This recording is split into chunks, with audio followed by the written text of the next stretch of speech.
Done, right? Yeah, chapter 7. Price elasticity of demand. I'm going to quickly recap it. It is PED because there's a responsiveness between the quantity demanded of a product as a result of a change in price. So whenever consumers understand that the price has changed, they have to react because it's an action from the firms. Then there should be reaction from consumers. That reaction is called elasticity. So that's why we say it's the degree of responsiveness between the quantity demanded of the product as a result of a change in the price. A change in price could be an increase in price or reduction in price. Either ways, consumers will have to respond. So their response is called elasticity of demand. I think the point is clear there. How to calculate our PED? Our PED is change in quantity demanded over change in price. The percentage change in quantity demanded over percentage change in price. When we talk about our quantity demanded, there's always going to be original quantity, and there's going to be a change in the quantity. There's going to be an original price, and there will always be a change in price. That's how we calculate our PED. Then we go to price inelastic demand. It is inelastic demand because there's no significant change in the quantity demanded of that product as a result of a change in price. So it is inelastic when it is, your head up please. It is inelastic when it is less than 1. So as soon as we calculate our PED, if it gives us less than 1, it means it is inelastic. That means your PED could be 0.1 to 0.9. So whatever figure you get between 0.1 to 0.9, either positive or negative, is considered as inelastic demand. Do you understand inelastic demand here? Yeah. Then we have elastic demand. It is elastic because a change in price has brought about a significant change in the quantity demanded. So that means as a result of a change in price, consumers start buying more, or as a result of a change in price, consumers stop buying, and we feel it. That is what we call elasticity. Do you understand elastic here? Elastic means there's a significant change in the quantity demanded as a result of a change in price, which can be an increase in price or reduction in price. And how do we calculate the PED? As soon as we calculate the PED, it gives us any value or figure greater than 1, then it is considered as an elastic demand. Do we understand elastic demand? Do we understand, please? Yes. Do we understand? Of course. Okay. Then we go to factors influencing PED. The first one is time. Speaking there. The first one is time. When we talk about time, we're talking about the duration. As soon as price increases, there's always going to be an increase in price or reduction in price. So as soon as the price of a product increases, we check in between the short term and the long term. So can we easily find a substitute for a product or not?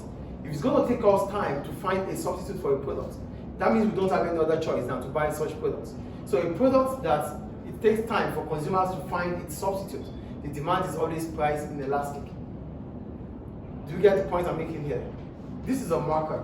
If the price of this marker increases, and it's going to take me like 2 days, 3 days, 4 days to find a substitute, I just have to buy it because I need it right now. So the extent at which the duration is to find a substitute will determine if the demand for the product is price elastic or inelastic. Do you understand time here? Time is between the short and the long. If it's going to take you a long time to find a substitute based on an increase in price, that product you have to buy. The demand for this product is price inelastic. But if it's not going to take time to find a substitute, then we don't buy. Do we get it? Do we get it, please? Yes. I always need response because I'm talking to people here. I need response from you. The next one, competition for the same product. What does competition bring about? Competition is the rivalry that exists between firms trying to sell to different customers. That is what competition means. So if there's competition, yes? Competition, not like substitute.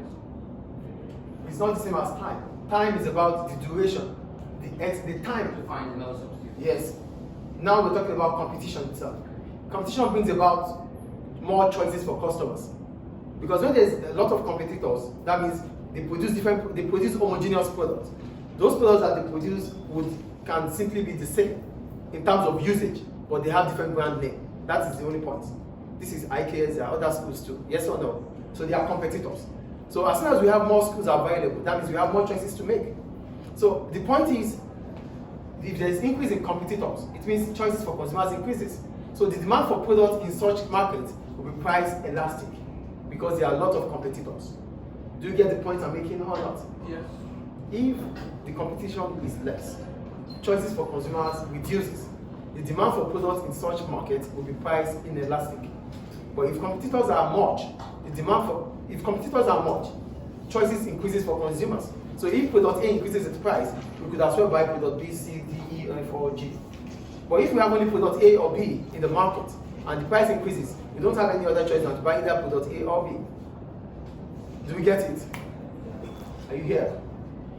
Do we get the point I'm making or not? Yes. So, increasing competition allows consumer choices to increase.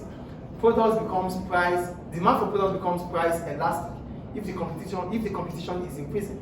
But if we have less competitors or few competitors, the demand for the product will be price inelastic. Do we get it? Do we get it, please? Do we get it, please? Yes. The next one, branding. When we talk about branding, a brand is a name, it's a unique name of a product. So a product that is considered to have a strong brand, it can charge a premium price.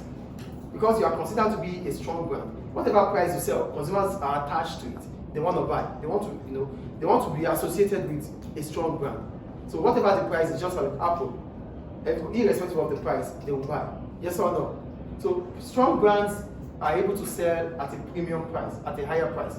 So a brand a product or a business that has a very strong brand, the demand for its product will be priced inelastic. Do we get it or not? Yes. So most of the time, businesses want to work on their branding.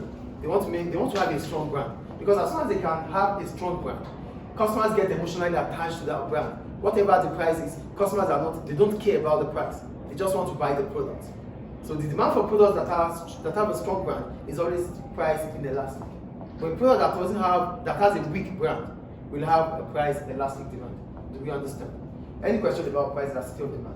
So these are factors that allows us to buy or not to buy. These are factors that make the demand for a product to be elastic or inelastic. Any question about it? Thank you.